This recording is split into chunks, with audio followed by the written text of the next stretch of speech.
नमस्कार मंडळी, आम्ही मालवणी या चॅनलवर आपले मनापासून स्वागत आहे। हे बघा, आज मी मस्त मोड आलेल्या वालाची भाजी करते। एका पॅनमध्ये तेल घालून 1 चमचा जिरं घालून छान जिरं तडतडायला द्यायचं। जिरं छान तडतडल्याच्या नंतर 2 बारीक केलेले कांदे, थोडीशी कढीपत्ता छान अशी नरम होऊ द्यायची। कांदा आणि कढीपत्ता व्यवस्थित आपलं भाजून झाल्याच्या नंतरच आपल्याला त्यामध्ये टोमॅटो घालायचे। थोडासा कांदा वालाच्या भाजीमध्ये घातला ना तरी भाजी छान होते, किंवा जी लोक कांदा नाही खात आहेत त्यांनी नुसती जिऱ्याची फोडणी दिली ना तरी पण वालाच्या भाजीला छानच चव येते। वालाच्या भाजीला डाळिंबी करून असं सुद्धाही संबोधलं जातं। आणि ह्याच्यामध्ये टोमॅटो पण मी 2 टोमॅटोचा वापर केला आहे। टोमॅटो पण व्यवस्थित चांगले घातले ना तर भाजीला अजून छान अशी चव येते। आता व्यवस्थित टोमॅटो आपण छान असे परतून घ्यायचे आणि टोमॅटो आणि कांदा व्यवस्थित शिजला गेला पाहिजे। त्याच्यासाठी थोडंसं आपण मीठ घालून घ्यायचं, जेणेकरून काय माहिती आहे लवकर असं होऊन जातं। कधी कधी आपल्याला घालायसारखं वाटतं तर घालून घ्यायचं, नाही घातलं तर आपण तुम्ही झाकण मारून जरी ठेवलात ना तरी टोमॅटो छान असे शिजले जातात। लवकर जर तुम्हाला घाई असेल तर मीठ घालून शिजवून घ्यायचं। आता ह्यामध्ये आलं, लसूण, कोथिंबीर, कढीपत्ता ह्याची पेस्ट घेतली आहे मी छोटी वाटी। ती घातल्यानंतर आपल्याला मालवणी मसाला, लाल तिखट मसाला, हळद, गरम मसाला, हिंग हे सर्व मसाले घालून घ्यायचे। मसाले तुमच्या आवडीप्रमाणे तुम्ही घेतलेत तरी चालेल, तुमच्याकडे एखाद दुसरा मसाला असला तरी वालाच्या भाजीला छान अशी चव येते।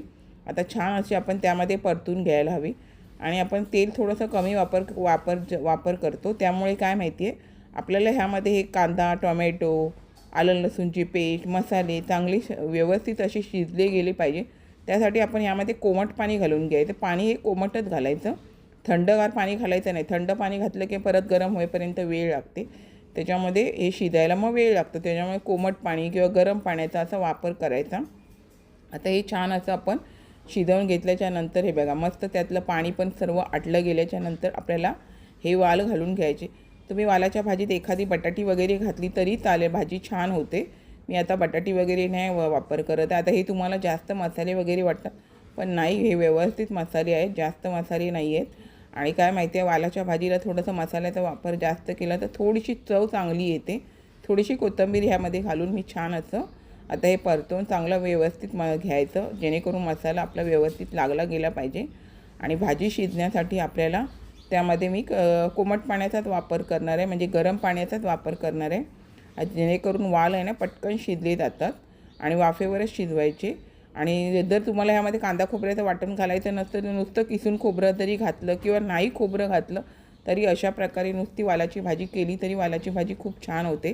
आता ह्यामध्ये मी पाणी घालून छान आता परतवून घेऊन आपल्याला त्यावरती झाकण मारून शिजवून घ्यायचं। मध्ये झाकण उघडून बघायचं शिजली की नाही ते। आता हे आपण बघा व्यवस्थित असं त्यामधलं पाणी बऱ्यापैकी थोडंसं आटलं गेलेलं आहे आणि आपली थोडीशी अशी जास्त नाही पण थोडीफार अशी वालाची भाजी शिजली गेलेली आहे। पण आपण त्यामध्ये ना कांदा खोबऱ्याचं वाटण घातल्याच्या नंतर अजून छान अशी भाजी नंतर शिजली जाते।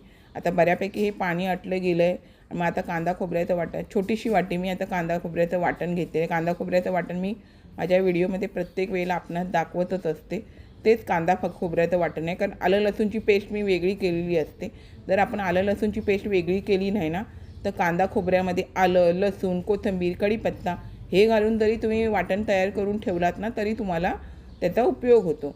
पण मी आलं लसूणची पेस्ट वेगळी करून ठेवते, त्याच्यामुळे कांदा खोबरं फक्त कांदा खोबऱ्याचंच वाटण असतं, ते वाटण ह्यामध्ये मी घालून घेते।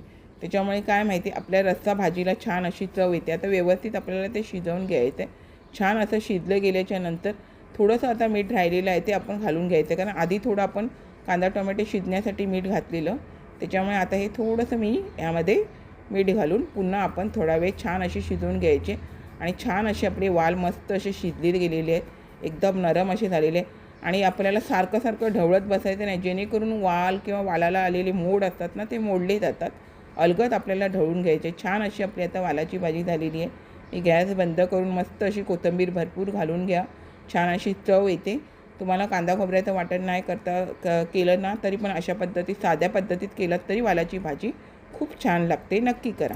हे बघा मंडळी, छान असं मी आपणास मोड आलेल्या वालाची भाजी कांदा खोबऱ्याच्या वाटणात करून दाखवलेली आहे। अशाच नवनवीन रेसिपी किंवा इतर व्हिडिओसहित मी आपणास कायम भेटतच असते। आपण माझ्या चॅनलला लाईक, शेअर, सबस्क्राईब, हाईप करायला विसरू नका। चला तर आता इथेच थांबते। मस्त खा, स्वस्त राहा। आपण माझे व्हिडिओ पूर्ण पाहता त्याबद्दल मनापासून खूप खूप धन्यवाद।